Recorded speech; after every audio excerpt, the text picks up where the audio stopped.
Yes, नमस्कार. तर आपल्या समोर आहे टोयोटा हायरायडर हायब्रिडमध्ये.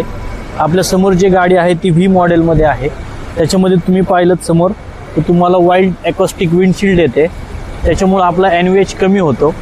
इथं पाहिलं तुम्ही तर बोनेटला क्रीज लाईन येतात, जेणेकरून आपलं एरोडायनॅमिक सुधारतं, गाडीची स्टॅबिलिटी वाढते आणि गाडीचा लुक इन्हान्स होतो.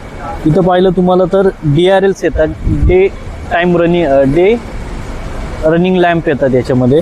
इथं पाहिलं तुम्ही तर तुम्हाला LED प्रोजेक्टर येतो, ज्याच्यामुळे तुमची विजिबिलिटी खूप चांगली राहते. नाईट ड्राईव्हमध्ये तुम्हाला समोरचा जो रस्ता आहे तो विजिबल राहतो.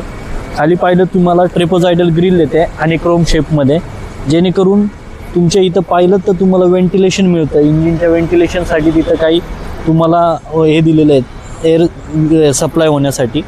इथं पाहिलं तुम्हाला कार्बन फिनिशमध्ये तुम्हाला स्ट्रक्चर येतं.